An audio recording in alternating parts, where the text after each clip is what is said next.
25 ডিসেম্বৰ অৰ্থাৎ মাত্ৰ 7 দিন সময় আছে নীলবাগানত হ'বলৈ গৈ আছে ক্ৰিকেটৰ ধামাকা। এয়া দেখিব পাৰিছে সম্পূৰ্ণৰূপে প্লেগ্ৰাউণ্ডত ইতিমধ্যে সাজু হৈছে আৰু এই আজি কিমান শতাংশ কাম কমপ্লিট হৈছে অৰ্থাৎ কিমানটা টিম জইন হৈছে বা কিমানখিনি কাম বাকি আছে সকলো এ টু জেড মই দেখাবলৈ চেষ্টা কৰিম।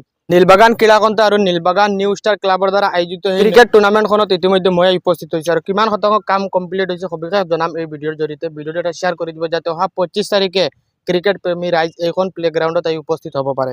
কি জনাব আমাৰ সৈতে এজন যুৱক আছে নীলবাগান অঞ্চলৰ স্থানীয় যুৱক, কি জনাব ৰাইজক আমি আমন্ত্ৰণ জনাম যে আমাৰ 25 তাৰিখে হ'বলগীয়া যোনখন খেল ক্ৰিকেট টুৰ্ণামেণ্ট আপোনালোক সকলো আহিব আৰু আমি প্ৰতি বছৰে যেনেকৈ আয়োজন কৰোঁ এতিয়া 4 বছৰৰ পিছত আমি আকৌ নতুন ভালকৈ সুন্দৰকৈ সজাই আপোনালোকৰ সন্মুখত আমি আৰু এখন আকৰ্ষণীয় ক্ৰিকেট টুৰ্ণামেণ্টৰ আয়োজন কৰিছোঁ।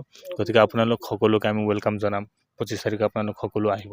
কোন কোন মুখ্য অতিথি হিচাপে উপস্থিত থাকিব? মুখ্য অতিথি হিচাপে থাকিব আমাৰ MP কামাখ্যা প্ৰসাদ তাছা আৰু শিলাদিত্য দেৱ ডাঙৰীয়া আৰু লগতে আমাৰ স্থানীয় বিধায়ক সিৰাজউদ্দিন আজমল চাহাব থাকিব আৰু হোজাই জিলা ক্ৰীড়াকন্থাৰ সভাপতি এও উপস্থিত থাকিব ইয়াত শিলাদিত্য দেৱ ডাঙৰীয়া।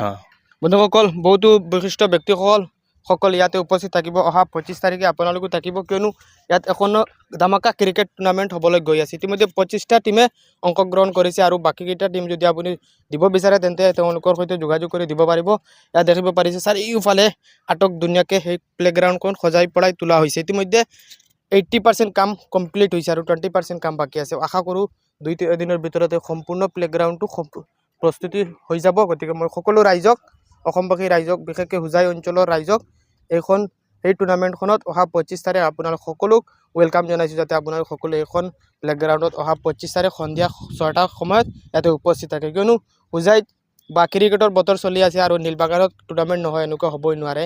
এইটো বছৰত আকৌ আটক ধুনীয়াকৈ এখন টুৰ্ণামেণ্ট এৰা হৈছে যিটো টুৰ্ণামেণ্টত নীলবাগান ক্ৰীড়াকন্থা আৰু নীলবাগান নিউ ষ্টাৰ ক্লাবৰ সহযোগত এই টুৰ্ণামেণ্টখন এৰি দিয়া হৈছে আৰু যিটো আপোনালোকৰ সকলো ফেচিলিটিৰ কাৰণে 3000 চেয়াৰ ব্যৱস্থা কৰা হৈছে যাতে আপোনালোকে কুঁৱলী নপৰে তাৰ কাৰণে ব্যৱস্থা কৰা হৈছে বা হোটেলৰো ব্যৱস্থা কৰা হৈছে। এ টু জেড যিমানখিনি ফেচিলিটি এজন দৰ্শকে পাব লাগে সকলো ফেচিলিটি ইয়াতে কৰা হৈছে। ইয়াত দেখিব পাৰিছে প্লেগ্ৰাউণ্ডত ইতিমধ্যে গা আহি গৈছে আৰু বেছি দিন নাই। মই আগৰ ভিডিঅ'ত দেখাইছিলোঁ একেবাৰে চাওক চাৰিওফালে অলপ দেখাই দিয়ক একেবাৰে গা নাছিলে ইতিমধ্যে চাৰিওফালে গা আৰু গা আহি গৈছে। গতিকে মই আপোনালোকক এই পিচখন দেখুৱাম কেনেদৰে সজাই পৰাই ধুনীয়াকৈ তেওঁলোকে ৰাখিছে।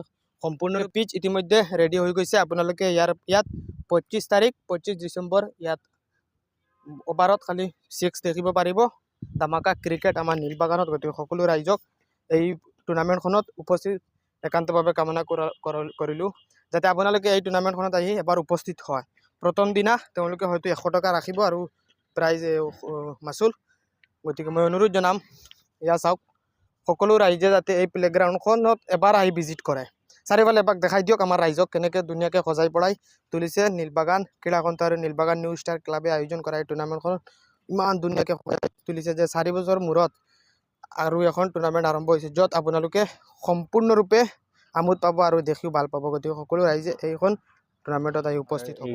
নিউ ষ্টাৰ ক্লাব আৰু নীলবাগান ক্ৰীড়াকন্থাৰ সৌজন্যত যোনখন প্ৰতি বছৰৰ মূৰে এখন খেলৰ আয়োজন কৰা হয় ঠিক তেনেদৰে আমি 4 বছৰৰ মূৰত আকৌ এখন উদ্বোধনী মেটচ দেখিবলৈ পাই আছোঁ য'ত আমাৰ নীলবাগান নিউ ষ্টাৰ ক্লাবৰ আৰু নীলবাগান ক্ৰীড়াকন্থাৰ সৌজন্যত আৰু এখন আকৰ্ষণীয় নাইট ক্ৰিকেট টুৰ্ণামেণ্টৰ আয়োজন কৰা হৈছে য'ত আপোনালোকে দেখিবলৈ পাইছে যে ভিজুৱেল যিমানখিনি আমাৰ কাম চলি আছে এতিয়ালৈকে নতুন যোনকেইটা আমাৰ মানে প্ৰচেছ আছে সেইকেইটা আমি আকৌ আৰু ধুনীয়াকৈ সজাই পৰাই এওঁলোকে তুলিছে।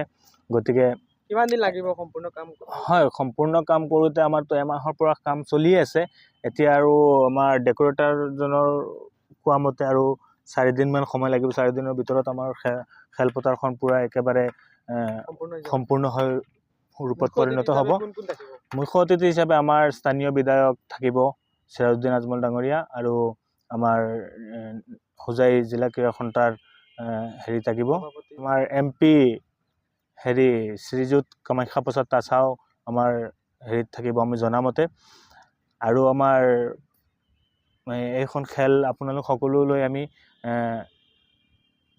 ৱেলকাম জনাইছোঁ যে আপোনালোক সকলো আহিব, আহি খেলখন উপভোগ কৰিব বুলি।